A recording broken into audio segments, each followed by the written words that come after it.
Strap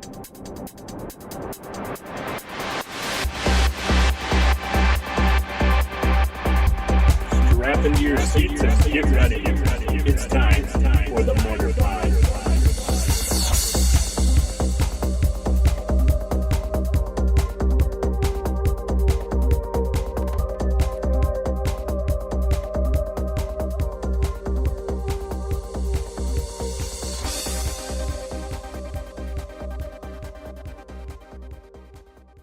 Hey everybody, Alex Stephenson from SeemsGoodMagic.com here. Welcome to this week's episode of the Mortarpod.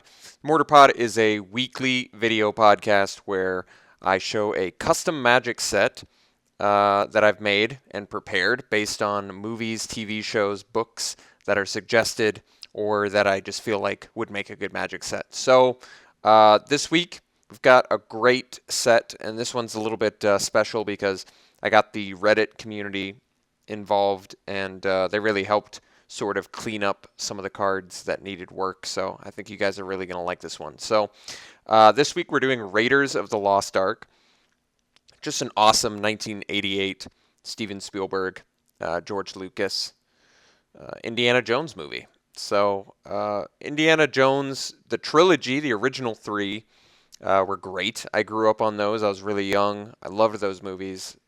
Really well done. And they hold up well. They're just excellent.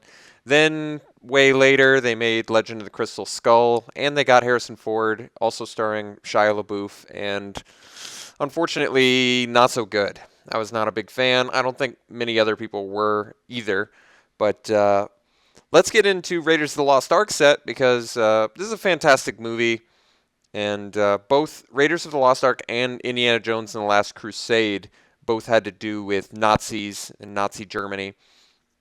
The second Indiana Jones movie, Temple of Doom, had to do with India and a weird sort of Indian cult, mystical, crazy slave cult. So just really all over the place. But those were just amazing movies.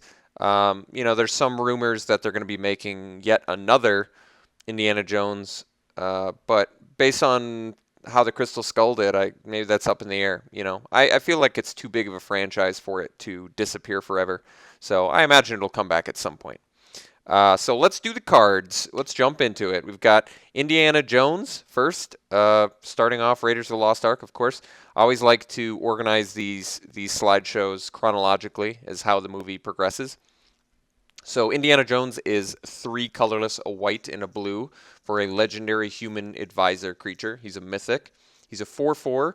He has a mechanic called Archaeology, and he has Archaeology 3. So Archaeology is, look at the top X cards of your library. You may reveal any number of artifact cards from among them and put them into your hand. Put the rest on the bottom of your library in any order. So since Indiana Jones is Archaeology 3, every time you tap him, you can look at the top 3 cards of your library and reveal any number of artifact cards. So potential huge card advantage. And on top of that, Indiana Jones also has, whenever an artifact enters the battlefield under your control, gain 1 life and draw a card. So a lot of potential card advantage to be reaped from Indiana Jones. I had to put his price tag at 5 converted mana cost just so you couldn't cheat out cheap artifacts super fast and early. Some people on the Reddit community is really responsible for me adding the number to Archaeology. Originally, it was just all of the cards with Archaeology. It was always 3. There wasn't a number associated with it. But I really like the idea that some archaeologists are better than others. And Indiana Jones is, supposedly one of the best based on the storyline. So he has the highest Archaeology of any of the cards in this set that have it. But yes, I think Indiana Jones was a teacher. He was a professor, and he was also a good, the good guy, the protagonist of the movie. So I made him white and blue, and some of the people in the community said he should be blue-red. So they saw him as more of a chaotic character, I think, than I did. I didn't see him as super chaos-oriented. He was a pretty organized dude. He was a professor. He taught classrooms of people. He was obviously a very sharp guy. So I guess I just didn't consider him to be red. But I heard their point. I heard their side of it. I didn't agree, but I still appreciated the input. So next card is Spike Trap. So this set is a return to the trap cards that you may or may not remember from Zendikar block. Spike Trap is 3 and a white instant trap card. It has, if exactly one creature is attacking, you may pay 1 white rather than Spike Trap's mana cost. So it's either 1 or 4 mana, and then it's destroy target attacking creature. With the flavor text, stay out of the light, which Indiana Jones says to Sapito in that first little area in the beginning of the movie. And of course, Sapito ends up betraying him and getting killed by the Spike Trap that Indiana Jones warns him about in the beginning. So karma coming back to him. But I thought the trap cards were cool. You know, they didn't see a ton of constructed play. The summoning trap was it was kind of a fun constructed deck. I don't think it ever burst through or won, didn't win consistently, I should say. But it was a cool deck. And I like the trap cards. I thought they were cool. I thought they fit perfectly for Indiana Jones since he's constantly encountering traps throughout the series. So next, we've got a Boulder Trap. Now, this is probably one of the most iconic scenes from the movie is Indiana Jones leaving that first cave with the hovitos trophy head artifact and a huge boulder chasing him out of the cave that he's in. So Boulder Trap is 4 colorless and 2 red instant trap card. If an opponent had an artifact enter the battlefield under his or her control this turn, you may pay 2 red rather than pay Boulder Trap's mana cost. And then Boulder Trap deals 10 damage to target creature. So 6 mana instant, 10 damage to a creature, or 2 red, 10 damage to a creature if they had an artifact enter the battlefield under their control. I'm pretty happy with how this card turned out. It's about right. The boulder seems like it's big enough to probably be able to deal 10 damage to a creature. And this would still be very good for limited. Probably not a sideboard card for constructed or anything like that, but definitely a good limited card. Next we have Belloc the Treasure Thief. So immediately after Indiana Jones escapes the enormous boulder, he's encountered by Renee Belloc and a group of hovitos warriors, or the hovitos seem to be some sort of jungle tribe, and Belloc can speak their language. However, Indiana Jones cannot. So Belloc the Treasure Thief is one of the main antagonists of the story, if not probably the main. There's also some Nazi characters in the film that are, also antagonists, but they don't have as big a role as Belloc does. So Belloc is 2 colorless, a blue and a black for a legendary human rogue creature. He's also a mythic. He's a 2/4. He has Archaeology 2, and he has tap, gain control of target artifact with converted mana cost less than or equal to Belloc the Treasure Thief's power for as long as you control Belloc the Treasure Thief. So Belloc can steal 2 converted mana cost or less artifacts, and you keep them, as long as you have Belloc. I originally had it where you could just steal any artifact, but enough people sort of said that they thought it was going to be too good, especially in a set like this that, is probably going to be artifact heavy based on the archaeology mechanic.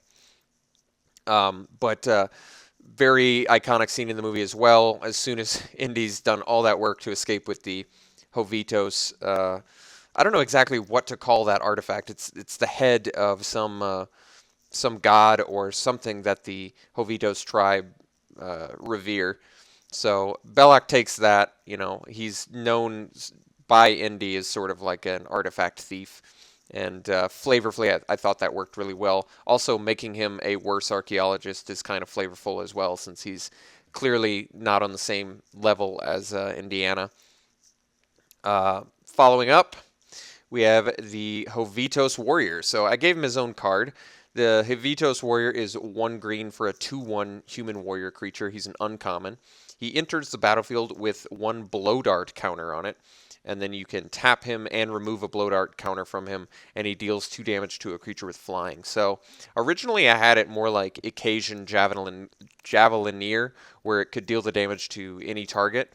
Actually, I narrowed that down to just creature, but enough people on Reddit sort of agreed with the idea that was breaking Green's color pie. Green can really only deal damage to flyers, so I changed it so he can deal damage to flyers, even though in the movie they use the blow dart on Indy while he's still on the ground. It's just, I can understand. I don't want to break, Magic rules, so I'll allow it.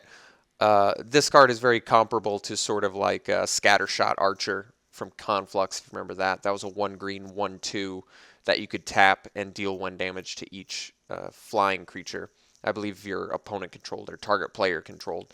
So that was supposedly supposed to be an answer for Bitter Blossom, but never panned out. I think the Fairies deck still had no problem beating a Scattershot Archer sideboard plan. And I remember that very well because I tried it and failed horribly. So Hovitos Warrior, I think, would be a pretty highly playable, certainly a highly playable limited card, but this would probably break through to Constructed as well, seeing as it's a 1-drop, 2-power creature. Those are still popular, especially ones that don't have a downside.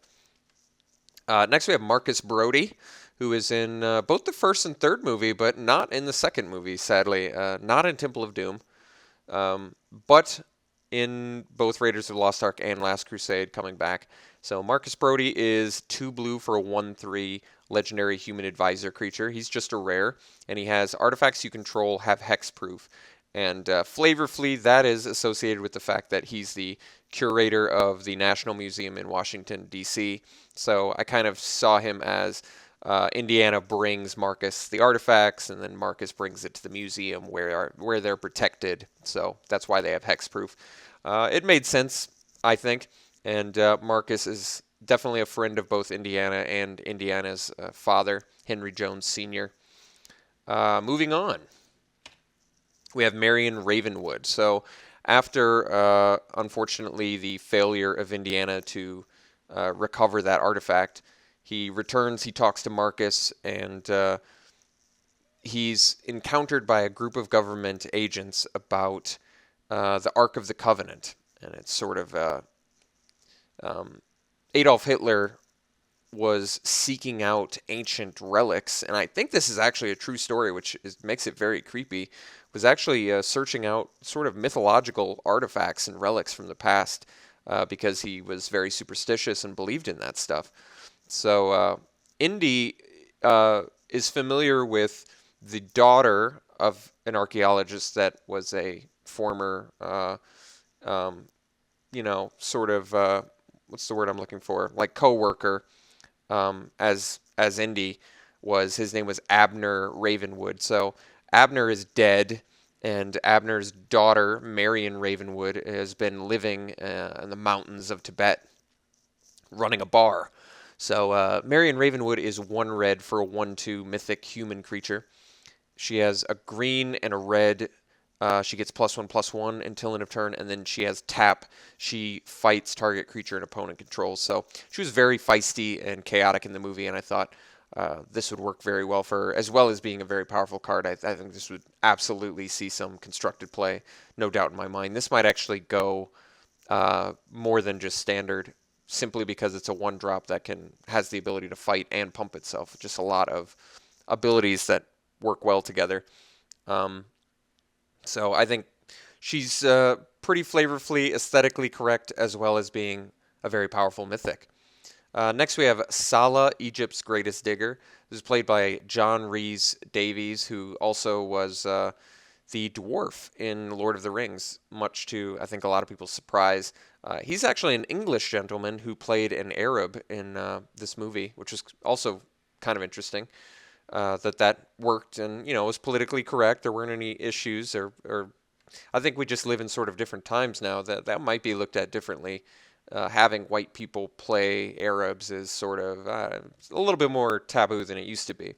But Salah, Egypt's Greatest Digger, is 2 colorless, a green and a white for a 3/3 legendary human creature. He has Archaeology 1, and he also has Sacrifice a land, search your library for an artifact card, reveal it, then shuffle your library and put that card on top of it. So I really liked how Salah worked, because in the movie he's supposedly the greatest digger, according to Indiana, the greatest digger in Egypt. So because Indiana requires his help to recover the Ark of the Covenant, I felt like he should have a really cool ability, like, he's good at digging, so you have to sacrifice the land, but he finds the artifacts that are hidden amongst that land. So I was really happy with how Sala turned out. He might actually be my favorite card from the set that I created. So I was happy with him. Next, we have Staff of Ra. Now, this one had to go through a lot of work, and the people on Reddit were correct. It was unbalanced at first, but I actually really like where it's at right now. So Staff of Ra is 4 colorless. It's a legendary artifact. It's a mythic, and it's at the beginning of your upkeep. Name a non-land card, shuffle your library, then exile cards from the top of your library until the named card is exiled. You may cast that card from exile for as long as it's exiled. So basically what it's doing is allowing you every turn to get whatever cards you want, but you have to do it every turn, and it's coming at the cost of a random amount of cards off the top of your deck. So originally I had it very unbalanced. You could play the spell for free. You didn't have to use Staff of Ra, so I had to make some major changes with it. And then the final addition was the shuffling your library after you name the non-land card. So you're not even allowed to really stack your deck and, abuse Staff of Ra. Right now, I think it's actually pretty balanced. What I like is you probably only get about 3 to 6, I would think, naming of non-land cards before you actually just deck yourself. So there is that going for it. There's always the random chance that you mill like 12 cards off the top before you find the card you're looking for. So you can end up destroying yourself pretty good with Staff of Ra. It's still a very powerful effect, but I usually have the problem where I make cards not good enough, especially at mythic rating. So I'm trying to push the boundary a little bit on power levels on cards. So Staff of Ra would definitely be a card that I would have to play with for a while to really understand better if it's still broken or if it needs more tweaking. But right now, I'm pretty happy with where it ended up at. Next, we have Archaeological Dig. This is actually a reprint of an uncommon from Invasion. It's actually not even that good of a card. I couldn't resist because it's got archaeological in the name, and there is an archaeological dig in the movie. It just happened to fit perfectly. But archaeological dig is a uncommon land. It has tap to add 1 to your mana pool, and then it has tap, sacrifice it, and add 1 mana of any color to your mana pool. So not that great of a card. They typically don't make lands that just sacrifice to add mana nowadays. They just really don't do that. Lands that have to sacrifice themselves typically have some other sort of, unrelated to mana ability now when you sacrifice them. So they just sort of are trying to get away from, I think, lands with sacrifice effects in general, just because lands are such important resources in the game. You don't want to even, you rarely want to sacrifice them. Regardless, I still like the inclusion of this card as my first reprint that I've done from all of these custom sets. Finally, we have the last 2 cards. So after the Archaeological Dig and the Staff of Ra helping Indiana discover where the Well of the Souls is, the Well of the Souls is the final resting place of the Ark of the Covenant. So Well of the Souls is a legendary land card. It enters the battlefield tapped. It taps to add green or black to your mana pool, and then it has 2 black, 2 green, tap. Put 3 1/1 snake creature tokens with Death Touch and Haste onto the battlefield under your control. Sacrifice those tokens at the beginning of the next end step.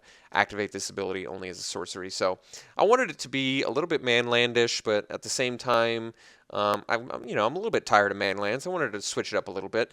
And if you'll recall in the movie, the Well of the Souls is completely jam-packed full of poisonous asps. So that's sort of flavorfully why it produces all of these snake creatures. I like that you can't use them defensively. That would be far too good. I like that it sort of is a new take on manlands, since it temporarily gives you multiple creatures to attack with. Overall, I think this card's fine. Certainly balanced and not broken. So I was pretty happy with how this one turned out, and I had to tweak some wording on this. Thanks again to the Reddit community.